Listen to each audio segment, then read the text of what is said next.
Hello, Frog fans. If there are any out there, Calling all no, frogs. calling all Frog fans. I'm Kyle Malloy, your host of Post Game Beers podcast tonight with Jacob Sailors and Ray Cartwright. Folks, we're coming to you at a dark time in our current history that we will hopefully look back on someday and go, ha ha ha, that was just the beginning, fellas.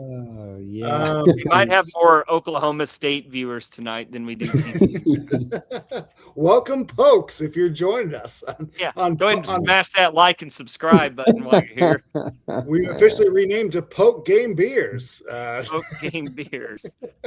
Man. Yeah, I mean, I've had a couple of those nights after venture out to the bar. Fellas. You mean? Let's start. Wait, hold on. Go for What does that mean? Where are you What? going with that? What was that? I don't understand. Means you found a lady for the night. Go on. A floozy from the bar. You're losing. You've totally lost me. Start from the beginning here. So you're out at the bar. Okay, he said Poke Game Beers. Yeah, that's where you're losing me. You're insinuating. I don't know, man. I don't know. I quit. Well, welcome to TCU baseball. He left the show. Ray quits. All right, this early. He said he was going to lead off the show with an apology to me. So we need him back on the air. No, I ain't getting no apology now. I'm back, you MFers. Yeah. We'll do it live. Like the ticket mouse. Just got thrown through a glass plate. Oh, fellas. Fun to be able to laugh a little bit. Yeah, it is. Can I start with the most positive news of the night? Ooh, I hope I know where you're going. I have no idea. We have some sponsors I'd like to shout out. Okay. Oh, let's hit them with commercials. Well, I got positive news after you. Real quick. Thank you, Long Drink. Thank you, Coors Light, Chinook Eatery in Duno. And if you're still listening, on these nights and you want some more information, there's still a couple series left. The LDC after party on the Patreon, you can still join. And these guys are bringing some content on Wednesdays and Thursdays. So, all right, I'll stop there with the commercials and stuff. But just want to start there and end there with the commercials because I wanted to get the good news out of the way first. Hey, well, I got some good news. What you got, Ray? Peyton Tolley continues to shove. What a dude. Tell me about it. 7 innings, 1 hit, 1 walk, 8 Ks tonight. Yeah, that's great. I have some additional good news. Oh, yes. Sure. In about 10 minutes, we'll be joined by Matt Perk, TCU Baseball Hall of Famer. Shoot. What? Really? This is news to me. Hold on a second. You talking about MLB Matt Perk? The guy who turned down $1 million to show up to TCU? We'll have him tell that whole story again for like the 5th time. It's kind of funny. He's only really ever come on the last couple of years when it's been bad times. Always. Yeah. Speaking of bad times, want to get into this? Yeah. Let's. All right. Bad week for the Frogs. Let's talk about the weekend because, let's talk about Wednesday because, dude, I was riding so high. And I know it was just UTA. I thought there was all the good vibes in the world. They played that game. Stroh had a couple of home runs. That's coming off the Houston sweep. I was feeling so good. In fact, I proclaimed on the deep dish, I thought TCU would actually sweep this weekend. I thought my vibes were I was riding so high. And after the weekend, I could not have been more low. I'm not even mad. I'm just sad. I'm very sad. What in particular, because I had a much different tone on the deep dish. because I was sounding alarm bells about the performance of the offense and also about the possibility that Zach James going into a hostile hitting park against a hostile hitting lineup was a bad matchup for him. So I was looking at those two things combined and saying, I don't think they'll get swept, but I would be over the moon if they were to win 2 games. So I landed at they would lose 2 out of 3. And I don't know, Ray was really wanting to go to war with me over that because I will say, Jacob, you called your shot with the tweet. It's kind of a replay of our old friend, Parker. In terms of like, show me the next series, like in football, like, that was the other thing. After your first 10 plays, show me your next 10, Yeah, they haven't put together 3 weeks of good baseball all season. That was the other thing that I was concerned about. So it was like, hey, 2 good weeks, great. They're on a 7-game winning streak. We win. Let's see the third week. Bark in the park on Wednesday night. Let's go. Yeah, one for the good boys. I really feel like that first Friday night game that kind of set the tone for the rest of the weekend. And I'm not sure if they would have won Saturday because that was kind of a blowout, but I do feel like Saturday wasn't a blowout in your typical sense. It's a game that got away. Well, it was 9-2. It was a typical cold offensive Saturday that they've been doing. Like week after week, they've been cold on offense on Saturdays for some reason. Like they snuck away with a win against Houston and Baylor, but OSU's not going to let you get away with it. All right, so I want to jump back to what you were saying. You guys battled it out, figuring out what's going to happen this weekend. Was there any more to that? Well, let me just ask you guys. Let me just ask you all this: what surprised you? What in particular was a surprise to you this weekend? I guess the bullpen kind of got pushed around. Okay. A little bit. Okay. I didn't expect Colin Ritchie. I knew Colin Ritchie was good. Yeah. I didn't think he was like, what did he go? 7 for 8, 4 walks, 17 home, a million home runs. Three home runs the first night, and then one or two more the rest of the weekend. I think I was surprised by the fact that he was basically Hairston, Landon Hairston for Arizona State, a guy who he took over the game and basically won the game for the team that night. Did you guys have a problem? Did you guys have a problem pitching to him in the 9th? How about the whole weekend? Okay, so like on Sunday, it was a similar spot, right? Where I think they had a 1-run lead. He hits a home run to tie it. And it's like, well, should you have walked him? Well, then the next guy homered. Then the next guy homered. So I think Friday in particular, he was the Oklahoma State offense. As good as they were the whole weekend, on Friday in particular, he was the only guy that was going to beat you. Was it surprising to you guys that it felt like every run this weekend came based on a homer? Yeah, for us too. No, I mean that for the Frogs too. Like, yeah, we're not used to hitting that many homers. I mean, I actually want to look back. This has to be a weekend where we hit the most of any weekend. Well, that ballpark really allows for it. Yeah. So it's not like it's not like a Cracker Jack. It's not like it's a Cracker Jack ballpark. It's just the way there's a jet stream. But as poor as our offense have been, we're like top 5 in the conference in home runs, oddly enough.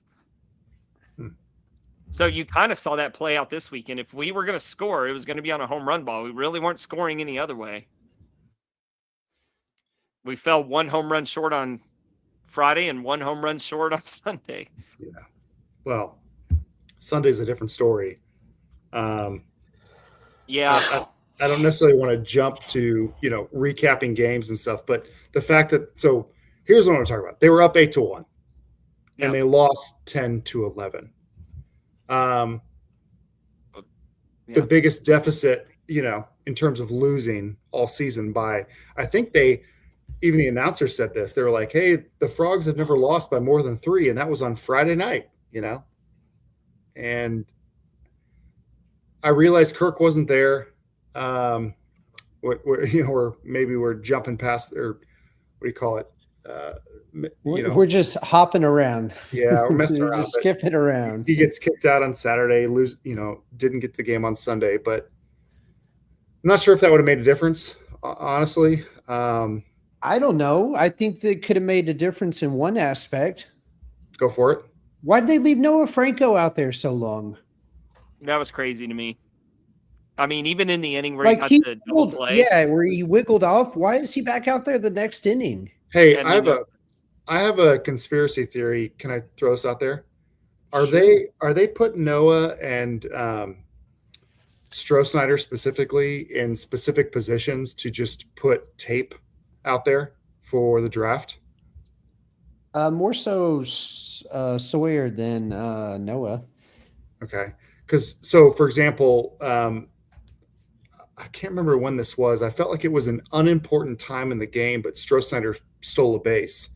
And I'm like, what's the point here? We're down by. That's just the TCU baseball. I'm just saying. I'm keep like, pressure. I understand, but then I thought about Noah too, and I'm like, are they putting him out here in specific positions to give him some tape? Noah's draft year is not even for another 2 years. So after next year. Well, yeah, this year and then next year. No, I don't think that's it. I don't really know, to be honest. Maybe just because you saw it like Friday night, they started the series off that way. Jack Arthur works a walk, and the next pitch is stealing second, right? Did you hear the commentary while no one was on the mound? I was listening to Chuck on the drive home. So okay, so what? Again, the commentary was pretty bad. However, I'll give him credit for this. They were like, this guy has a big league arm, and we don't understand why he can throw 97, 98, yet he has a 7.5, ERA. He has an 18 to 10, strikeout to walk ratio. Like he's wild, basically. Like he needs to get into a system to help him kind of hone his skills. I was like, I hear that, I get it, but at least they could understand his talent. So it was like the nicest thing they said about anybody the whole weekend. Mason Bixby was the same way. Yeah, when he was here. So there was as much chatter about the broadcast as there was about the games themselves. Do y'all understand the dynamic of that Oklahoma State broadcast? It's just Tom Holliday. What's that? Josh's dad, rambling for 9 innings. Well, here's the thing. I don't think the Oklahoma State program is like, this is the guy we need in the booth. Tom Holliday owns that program. Yeah. So if he wants to be in the booth, Tom Holliday's going to be in the booth, and everybody's just going to have to put up with it. And then they get some dork paired with him. That's most play-by-play guys. Yeah, but he's got a really dorky voice. You got the nerd and the jock. That's usually how it goes. Well, then Tom would say something, and then like a couple seconds later, the other guy would start laughing. It was like odd timing. Probably courtesy laugh, yeah. We're jumping around, but oh yeah. Can we talk about Friday again? Tommy Lepore was scheduled to pitch and he didn't. Yeah. Not injury, obviously.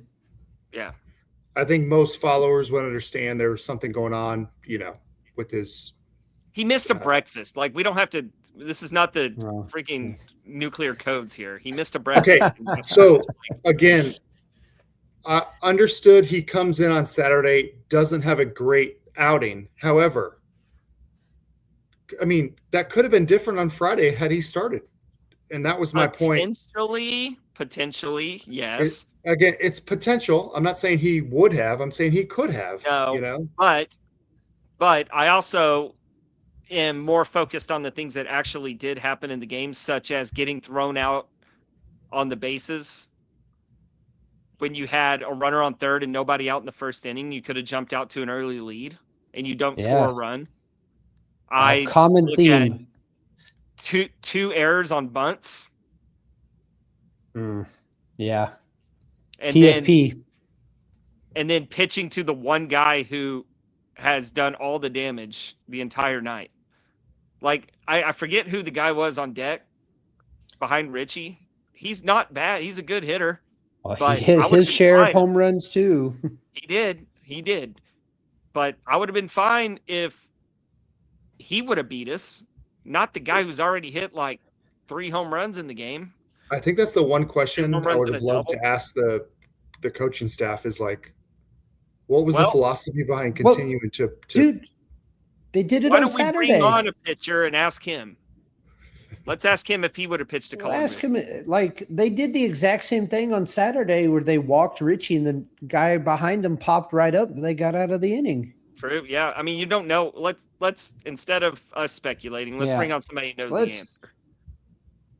You can introduce him, MK. holy moly. I love that he puts it in his bio because that helps me out. Hall of Fame pitcher for TCU. Our guy, Matt Perk, we haven't seen in quite a while. I mean, he's avoided us for a long time, but we just kept over and over. And he said, fine, I'll come back on the pod. Well, now he's here to fix this thing. Yeah, we got a lot of that's what fixing. we're gonna go with.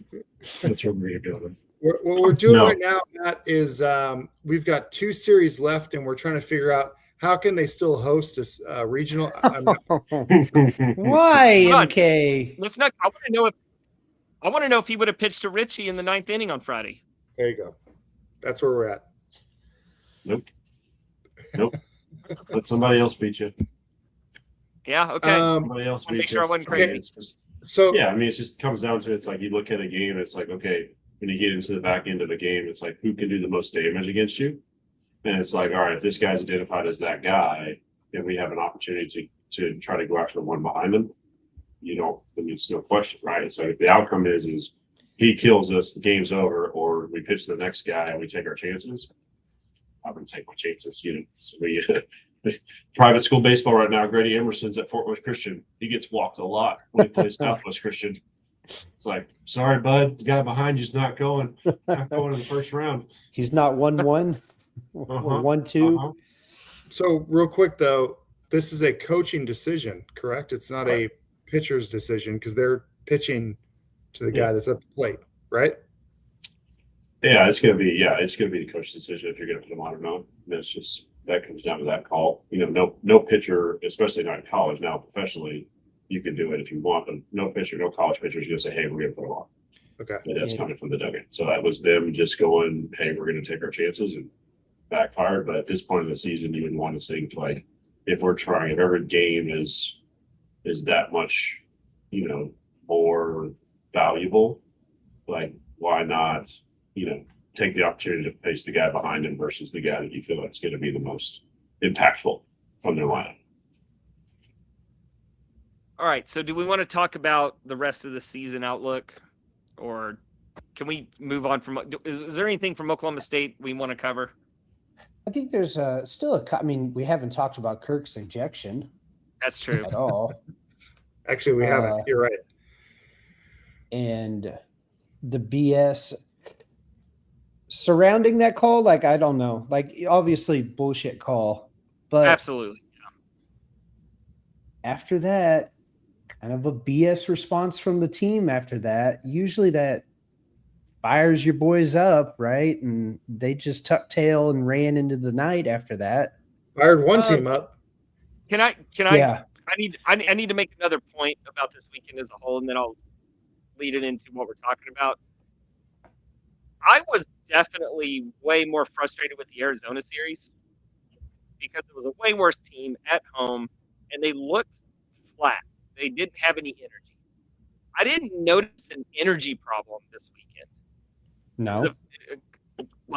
The games just didn't go their way, and a lot of that was within their control, but it wasn't because of it looked like they didn't care to be there. Right. You know, if you can field a bunt and not pitch to Colin Ritchie, you win Friday. Yeah.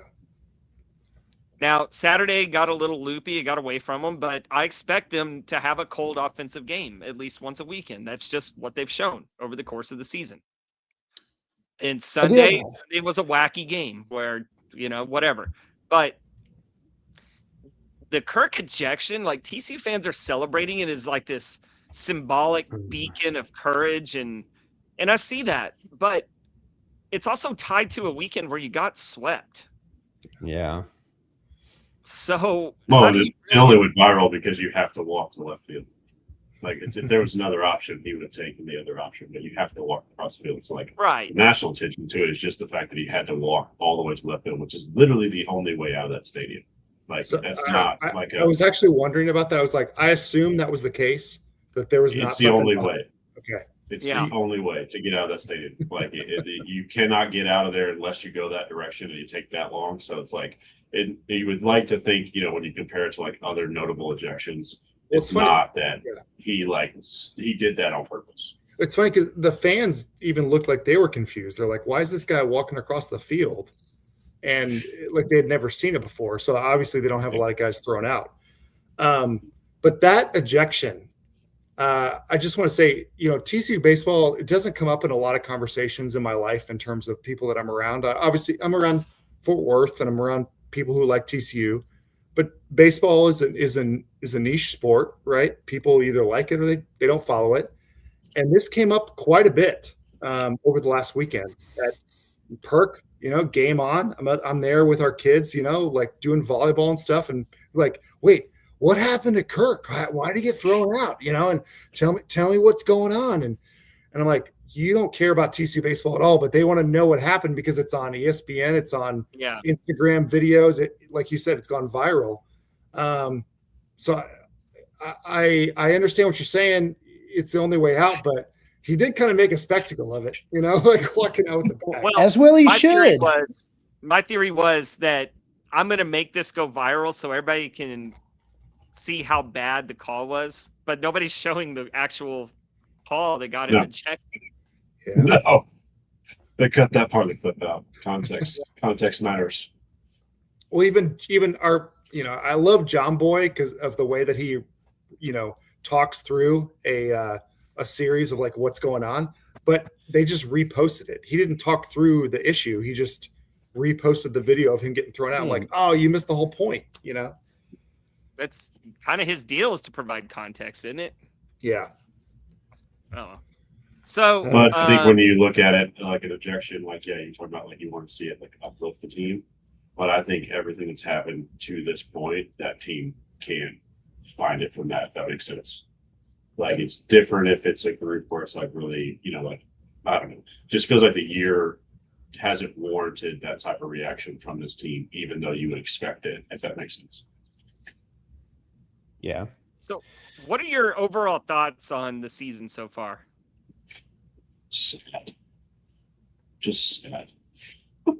No, it's perplexing, to be honest.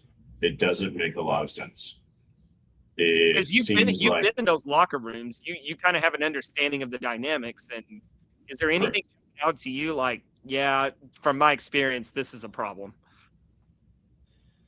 You would like to think, and I don't know how this plays into it, but you would like to think that anytime a team loses their number one Friday night starter, it's going to be a setback, but not to this level, if that makes sense. Okay. You would want to think that a team, especially one where we have been, pretty much almost every year competitive, and have had opportunities to play at high level, that we wouldn't be derailed from that, especially from the beginning, right? It's different if it's like, hey, he's gone halfway through the year and we're in the middle of conference play and then all of a sudden we lose him. But like he went one start and that's it, and you knew it was going to be a long time before Tommy came back. And so you would want to see. But the pitching is really kind of stepped up, though. My problem this year has been with the offense. Now, like there was you couldn't get a starter in the third inning for a while. Yeah, it took a while for them to find their footing. Well, it took a while to get the right pieces in there, Zach James didn't even make a start till Texas Tech. And that's also too is like you kind of go into the season with a plan and then the plan gets completely wrecked and so now you're trying to scramble. But at the same time, it just didn't look from the standpoint of like they were the level that we've come to expect, if that makes sense. And I think that's why the sentiment around a lot of TCU baseball fans is like this year doesn't feel like this year feels completely different than the 22 year, right? Whereas like all of a sudden it was like, okay, lightning in a bottle, we ran it to the Omaha. It's like that team, like it was one of those ones where you didn't know what the year was going to look like, that kind of stuff. But like this year, it's like kind of came out of nowhere, to be honest, and like due to the expectation. So, and this happens a lot of times is you have one side working, the other side is working against it, right? You don't have that mesh between the two of like offense, defense, and pitching all in the same group. And a lot of that has been this year. It's like one side does it, the other side fails. And then it flips and then it goes back. And that's just the part where it's super hard, especially coaching wise. Like you just don't know what team you're going to get when they show up. That's a hard place to coach from because you literally, it's like, guys, what other ideas can we have to figure out how to string this together? And it's not from, obviously, we know this staff fairly well. It's not from a lack of like them, trying things. I've been in that room where it's like, there's no, like everything's on the table. There's no bad ideas type situation. Yeah. But I just don't know. This team it perplexes me because it doesn't make sense that we're in the spot that we are where like we're probably not going to do well against West Virginia, more than likely. Well, let's reset. Let's talk about where we stand now and what we have ahead of us. So we sit 50th in RPI, which is you're very, very close to being one of the last 4 teams in. Some of the bracketology I've seen today has us as a very low 3 seed, but we're not one of the last 4. That could change with stolen bids and teams getting hot the last couple weeks. So we put ourselves in a very precarious position to just make the tournament. If season ended today, I think we'd still be in, but we still have 6 conference games and a tournament left. So, just what are everybody's thoughts on, how we finish the last 9 games or so? If you lose one to Utah, if you lose one game to Utah, that is death. That's death. That's GG's. Yeah. Yeah.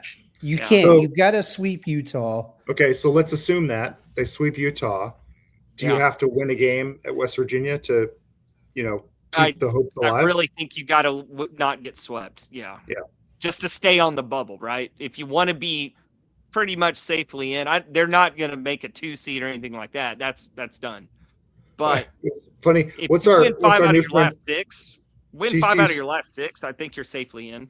5, yeah, for sure. TCU Stats, our new friend, he said something recently. He was like, good news is they made it into the Big 12 tournament. I was like, all right, well, at least we got that notch on our belt, Yeah. Baylor got us in by beating Tech. Yeah, I mean, you're going to have to, you got to win 4 of the last 6 to feel confident that you're going to be in a decent spot. Otherwise, you will have to get to the conference championship game and probably play that really tight to have a chance. And I don't know if we've got that in the arsenal for that type of the way it's set up now. Yeah, that new format, it's going to be tough. Like if they finish, I mean, you almost have to be a top 5 seed. And that's still in the cards. Feel like you have a shot, right? That's still in the cards. Well, they're 7th right now. Right. I mean, I get it. It's a gaggle, right? And Yeah. teams got to play other teams, but right. And it wouldn't be there today. Utah coming to town helps. That is an abysmal team on the road. There's no excuse to losing one of those games. Don't you just know who's their ace, McAnally or Walter McAnally? McAnally. Boy, wouldn't it be so? He just comes in and shoves. Freaking Friday night. This is another thing that I was not surprised about with Oklahoma State is TCU's handled aces pretty well this year. Mm-hmm. And they got to Oklahoma State's ace. Yeah, they worked. But then they couldn't handle the crappy bullpen. Yes. We get one here and one to get this. It's, but a lot of interlocking that's been going on across the internet. We need to figure out how to get this team interlocked. Okay, that's what we need. Perk, I want to set you up so that you don't feel on the spot too much. But is there any is there any information you can provide, anonymous, obviously, from friends Yeah, or people that you anonymous. text threads that you're involved with that are like questions about the program in general? Obviously, we're not going to identify any particular person, player, whatever, but just these are not even your thoughts, but just what's going on, because we can share whatever we want. We're fans primarily, number one, right? We go to games, that's it. We have no attachment to the program, to TCU outside of that. But I'd love to know some more, that things that have been bouncing around in your phone the last few weeks. Saw a lot of positives coming in my phone from people. But I mean, it's just, I use the word perplexing for a reason, because that's truly what it is. It's just like nobody can put their thumb on what, why, when, how type of situation. Me personally, this is just me, no outside influence, me just looking at it. Depending on how this year plays out, and I'd love to hear y'all's thoughts. We're looking at a situation where it might be one person remains, but the rest has to change. Like, and I think that that's a reality, and it's not, it's not one that we would want, but I'm trying to figure out, because again, our athletic director with his baseball background does not want to be unsuccessful in baseball, especially when we're trying to get a stadium renovation off the ground. Those things don't happen without success, right? You can't go, well, we played really well a couple of years ago and went to Omaha. That's why we should get this money. Does it make sense? Like, they have to be together. And so that's me. My fear is that we're going towards that territory.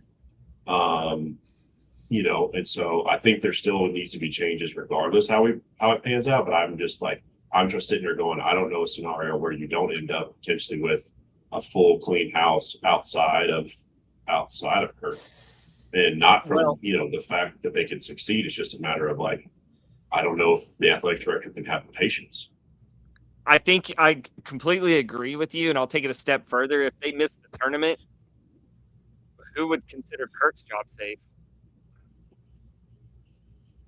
No one. I mean, but ultimately, when you have a team that nationally everyone came together, sat at the big round table, and agreed that this was a top 10 team going into the season with the talent, and for them to be in the position, well, that ultimately lands at the head coach's feet for sure. And it's, hey, you've got to rearrange some chairs here. You see it in football all the time, right? A coach is on the hot seat. Well, what does he do? He swaps out his coordinators. Right. We already know Dave Lawn's retiring at the end of this year. That's going to be one big change. And, love you, Coach Mo, but it might be time. I think that's almost a certainty at this point with the way the offense it's not even in the top 10 in the conference, and that's ridiculous with the talent that we have. So I can't see a logical way that he is back next year. I just don't see it. I think, like, look at Sunday Dykes. People were calling for him to be fired, and they won the Alamo Bowl, right? Like, the real interesting thing with this is, as far as Kirk goes, TCU baseball has never been in a position where the coach is not meeting expectations. So what do we do? Because when Schlossnagle took over, there were no expectations. And then he left on his own terms, for lack of better, whatever. He left on his own terms. TCU did not fire Jim Schlossnagle, right? So now we should have. No, different discussion. We're in a brand new, uncharted territory with a brand new AD. Yeah, that's a good point, Jacob. I think ultimately it will come down to what the people with the big checkbooks want. If they want to keep him, he'll be here. Well, but you also have to think of the landscape of college athletics and what we're moving towards, right? It's like, how do you maintain, TCU has to maintain its position as a viable option for as these things, obviously football dictates what's going to happen, but like that landscape is changing in the next 5 years. And at TCU, like baseball has to be one of the sports that keeps TCU relevant. You know what I mean? And so it's like it can't be that this one, we have to have the big three in a position where we make sense to be a part of those conversations versus getting left out. And so that's why I look at it too. And you have, again, an athletic director coming in that, his aspirations are to be successful. And it's like, it just can't be this of all sports can't be the sport to fail because that's where he comes from. So it's like that was the hard part. But also too, I mean, we're talking this is year 3 after Omaha, right? Mm-hmm. Like, and 23 was, again, we can all admit, like we caught lightning in a bottle. That year was headed down a similar path to this one. Yep. And it was like, that's when they turned it around. And so you're looking at year 3 post that, like what has happened since that run to now. And you just don't know like where the team sits. I think honestly, the most shocking thing was last year getting, 2 in Q, right? I don't know when the last time TCU was 2 in Q. I don't think it's ever happened. And like, I mean, it wasn't just a 2 and Q. That was the quietest of 2 and Qs. Yeah, like, it's embarrassing. you know what I mean? Like, not that we felt that team had enough to win national championship. Like, we're not blinded by our fandom. But at the same time, like, I just don't know the time that TCU has been in that position. Whereas now we're looking at a similar position, right? Like, we go into it. If we go in as a 3 seed, depending on where we land, that first game doesn't go our way. What? You know what I mean? It's like, it's a tough spot to come out of when, this is supposed to be that sport where we had a really, I mean, to be honest, like this was probably a couple of months after he took the job, like lunch with the new athletic director. And the expectation is that we're going to host every year. It's just, are we going to be a national seed? Yeah. I mean, I have the same expectations. So. Well, you should have that same, like, if you consider yourselves one of the big boys in this sport, you can't go. What's it? When's the last time we hosted? 21? 21. 5 years. And we're looking at possibly 2 out of the last 3 years of not making the tournament at all. I mean, Wolf. It's Wolf with the capital WOOF. It's time for some practice jerseys, boys. Oh wait, it's too late. Yep. Hey, MK, you put out the call for questions on Twitter. Are there any that we haven't covered? For the most part, we have. I'll thank Bizarro Frog and Fake Art Bryles for theirs. Let's see. David Frog Didi said prediction: win 2 out of 3 against Utah, get swept at West Virginia, lose the first game of the Big 12 tournament, series over. So that's his prediction. I mean, it's not off the table. I'm not here to defend this team right now. So our guy Baxton says, I understand Kirk isn't to blame for everything, but as the head coach, it falls back on you. This weekend was an embarrassment. How likely is Kirk done after this year? We've kind of talked about that. Feels inevitable. His demeanor and attitude all season screams he's gone. I guess we could talk about. I don't. What's been different about his demeanor? Yeah, and then that's the point. I was like, I'm not sure if his demeanor's changed very much. I think his demeanor is extremely annoyed because they're just going out laying stinkers, and it's like, what can I do? What is going on? What is happening? Schedule easier teams. About a helpless feeling, just sitting there and just watching, and it's just like and the problem too is like, and I guarantee you can see this.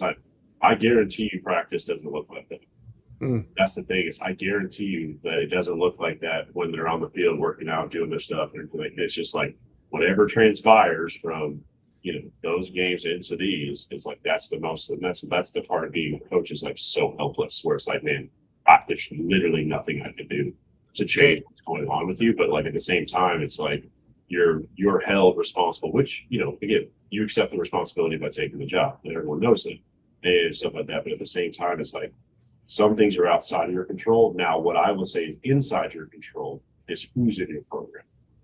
That 100% is in your control. You dictate who you're bringing in and who's playing, who you're going for in the portal, who you're recruiting from high school up. That is your reflection, right? But with some of these guys, it's like, man, if you see it from one side or the other and they look like they've completely turned it down 180, that's not from a lack of actual coaching. It's just a matter of like, I don't know what the players are doing. And that's the thing too, is like, you would want to see from the player standpoint, the guys that are leading this team, where are they at in this situation? What are they doing to make it change? If that makes sense. And if they're not, then it doesn't matter what coaching it does, because it's not going to happen. If the players don't want to change, it doesn't matter who's coaching. You can put anybody back there. So I want to talk about Kirk for a second. He is a pitching coach, right? By trade. The pitching has improved over the season. He has good pitchers in the program. Does that give him any more leeway to say, hey, I've done it's kind of like going to football, defensive, offensive coach. Like if you're a head coach, say, hey, the offense is fine. I need a new defensive coordinator, or vice versa. Does he just need help on the offensive side to actually figure that out? Or, is it, hey, you're the head of the program, doesn't matter. I mean, I think you look at it from a different few angles. So like, Slosh is a great example, right? Slosh had a pitching coach background, but really when like he's running his teams, like he is the head, and then the two people below him are handling the offense and defense, right? Like, he always talks about being like, he's the voice when someone's speaking to a team, he's the one speaking to them. But then the hitters and pitchers are taken care of by their coaches, right? And so I think from a sentiment with Kirk is like, yes, he is going to handle the pitching. He's going to be involved in that. He's going to coach that. He's going to know that very well. Then he has to have a really good offensive tag team partner, right? And I think the situation with, Bill has been that. But to be honest, I don't know if a lot of people have said this. I'm sure you guys have heard it. Bill going to Ohio State has changed a lot of things. He should have never left TCU to take the Ohio State job. But that was botched by higher ups and why that even happened. It wasn't like he was trying to get out of town. Like, you know what I mean? So I think that completely threw this thing into a tailspin, and then you obviously had, we had obviously TJ came in, he's now gone, right? And stuff like that. But like, I think that probably, we didn't see it at the time, but it's created this ripple effect where we are now with the offense. Whereas if Bill stays and he keeps those 2 years and he keeps the continuity with those players, what does that look like now when I can tell you from the, man himself, he did not want to leave this place, but he felt like he had to. That's interesting. What's crazy is he felt like he had to leave to take a head coaching job, not like a lateral move or I mean, it was the big team. Right. Yeah. Okay. So I could get the Ohio State job if I really wanted it. They are accepting applicants. Although they'll say Ohio State did end Nebraska's any chance That's of true. Nebraska hosting this weekend. Watch out for Ohio State. They're getting hot. Okay. Yeah. So hold on. Buckeyes are hot. Yeah, sorry to get on a tangent, but I don't want to jump over that, but that was really great information. And that's Yeah. why we invite you on when we're depressed, Matt Perk. yeah, I mean, I think that time too, if you look at it, the system was working, right? They were in conjunction with each other. They were doing well. And it's just like, it separated. Now it's in a situation where I think what you're saying, MK, is really true. If the pitching is standing up, right, it's getting better, it's performing, like that's going to be used as a shield. It's like, because again, Kirk doesn't pretend to be like, I'm this offensive genius. I know how, hitting on stuff. He doesn't even pretend to it. Like he's smart enough to know, hey, that's not my thing, right? I've got to have somebody in here that can control the offense and run. And so I think that's where you come into it. And that's why I say I'm fearful of the situation where it's one person stays, everybody else goes. Well, but what about just purely hypothetical speaking? If Buddy understands what's going on with the program as well as anyone, right? And he identifies the problem as, well, yeah, you brought in a lot of talented guys, but they don't fit together. You're not building a team. Like, I don't care that the pitching's doing well and it's the hitting's fault. Like, you built this team. Is that a conversation could hypothetically exist? Yes. And that's why I say they are in control of who's in the building, Yeah. right? Like they are directly in control. How they perform once they get into the building is, somewhat up to the players, right? It's going to always be up to the players, but who comes in the building is definitely on them. And they have to be, they're held accountable for it just like anybody else does, just like in any sport. So, just to be clear, I have no idea how the locker room is. Maybe they all love each other and everything's great there, but something's wrong. It's not talent. well, and I think you can think from the thing that you can always go back to is like the teams that have been successful at this year or at for TCU year after year, the ones that have done it, you can identify clear leaders on the team that when the season could potentially take a turn because they all were in there, they stepped up and made sure that it didn't happen, if that makes sense. Like that's what I'm not seeing is that there's not someone in there that's saying this train's going down the wrong path. We got to turn it, and I'm going to be the guy. I'm willing to be the one that doesn't have to be liked to make this happen. You know what I mean? Like it's every single one of them. You look at the 4 years they went, that group all went. Like they had moments in every season where it was kind of like, hey, what's going on? And then you had somebody come out of that and say, we're not going to let this happen. Type of situation happened with us in 2010, like it happened with us 14 through 17. You know what I mean? It's like that's what I want to see now, where it's like we don't see that or it doesn't exude out to where we can't notice it, right? That's the part where it's like, man, you'd want somebody to be that. I know that it's obviously there's silent leaders and stoic leaders, but who are the leaders of this team right now? Like you can identify and you go, you know what, that guy is leading this team. Well, it would have been Tommy Lepore, but yeah. You would think. And I think some guys get designated like if you're the Friday night starter, or if you're this, that, all that kind of stuff, but you're almost put into that leadership like by default. That makes sense by what you do. If you're that's good things, but at the same time, it's just I haven't seen or heard from anyone that I've talked to like this kid has put it on his back and said this team's not going to fail. If we are going to fail, we're going to fail with everything we've got type situation. Because that could be the case. It doesn't necessarily mean just because somebody does that and steps up that way that the season doesn't end the way it does. Right. But at the same time, you want to feel that from fan perspective, looking from the outside in, like, man, at least I know I can hang my hat on. These 4 guys show up to work every day. Right. And they're going to do everything they physically can to keep this team in a position to win.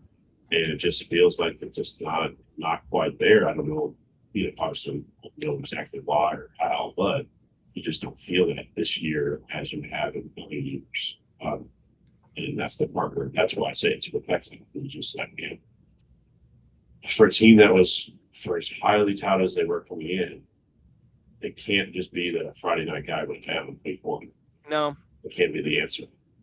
I mean, we asked Kirk this in preseason, and it was Traeger and Kramer and Lepore, right? Am I missing anybody? I know it was those 3 for sure. I don't remember.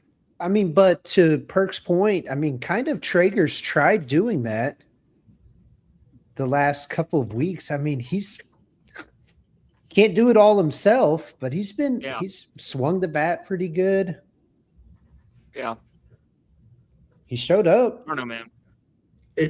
The fact that we're having this conversation this far in the season is the problem. Well, and Especially that's the thing that's so confusing about having it now versus after like Arizona's, because I didn't notice like an effort problem or an energy problem all weekend. No, I mean, they could have easily have swept this weekend. Yeah. Well, maybe dude, they're not going to. I'll say 2 out of 3. They're not going to hit on Saturday. They're just not going to hit on Saturday. So. Yeah. They could have won the series. But it was a 2-2 game in the 7th inning. It was right there.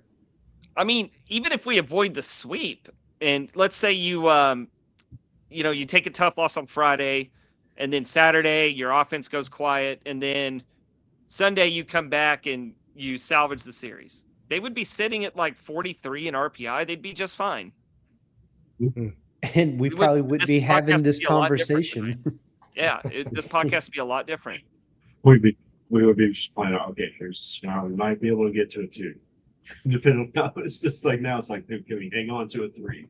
So I thought the winner of the series, especially if it was us, was on track for a 2.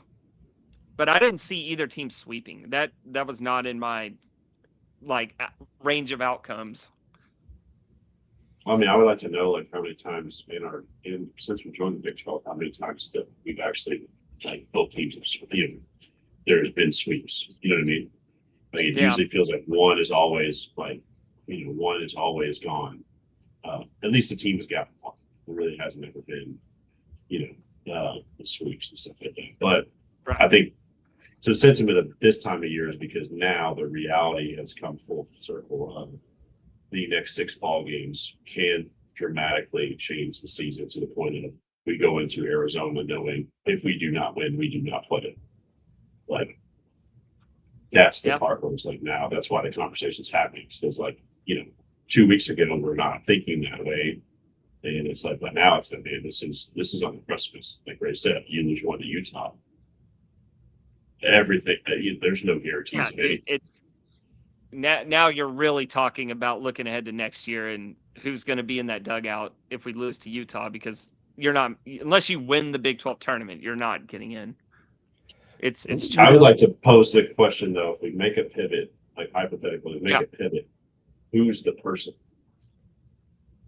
You know what I mean? Dan Fitzgerald. No, I don't know. I don't know. Dan Fitzgerald you know what I mean? would be great. The constraints, that's a part I have is like the constraints of this job is like it has to be the perfect person, right? Yeah. That you have to have the exact right person to lead this because of while it is a good program and we have a lot to offer, it is very difficult from a financial standpoint to get these kids to buy in. Don't you think it's easier now though than it used to be 5 years ago, 10 years ago? Because you're actually you can pay them. You're not just offering a scholarship. You're saying, hey, we can also pay you on top if you're good enough. Correct. That does help and that you can offset. But the problem is we're offsetting costs where other places are adding to their pockets. Yeah. That's a big difference, right? I mean, Logan Maxwell left to go to Arkansas because he got school paid for and they put money in his pocket versus just getting his school paid for. That's just an example. I'm not saying that Logan needed to stay. I'm just giving you an example. That's why he went to Arkansas. It was, that's the difference in that we're dealing with is like our cost is just covering the cost of being here versus. Well, if we want to go down this route, and I don't know how long this will extend the pod, but I will say, despite everything, recruiting and retention, portal retention hasn't been an issue, but Martin and I were talking about this through text, where what has been an issue is the guys they decide to let go seem to flourish, and then some of the guys we hang on to don't. Like Jake Dewar leaves after not getting a single at bat here, pretty much, and he's killing it. He's starting for A&M. So, that's one example of we say, we'll let this guy go. We never played him anyway. We're not going to pay him to stay here, and then he goes off and kills it somewhere else. Who's our guy at Arizona State? Started for us, Klecker. Yeah, Klecker. Oh, that's a bad example. That's a bad example. He did really good against us. I'm just saying. I'm talking about guys who never got a real chance here to play, and then they leave and flourish. Like Carson Cormier. Yeah, that's a good one. Or Caden Smith. Yeah. And you really don't want that reputation. It's like the one you don't want is that everybody that leaves somehow finds success versus not. And again, I will say that part of coaching is certainly one that I don't envy at all. Having to recruit your roster every year, it's got to be a tough spot to be in for any coach. Especially not ones that don't have blank checkbooks. But at the same time, it's like, man, what I would like to see is we've got to take better swings. We have to. If we're going to bring guys in to supplement, they've got to be. We've got to take some swings on it versus some of the stuff that I see. It's just like, man, this guy doesn't move the needle for me. It's like great. It looks okay, but like what's the point of bringing a guy in if he's just going to be a bridge or he's going to be maybe a midweek start, right? Like I need to like let's take the D2 kids that are off the charts when it comes to stuff wise and see if he can't catch lightning in a bottle. You know what I mean? There's been examples of last.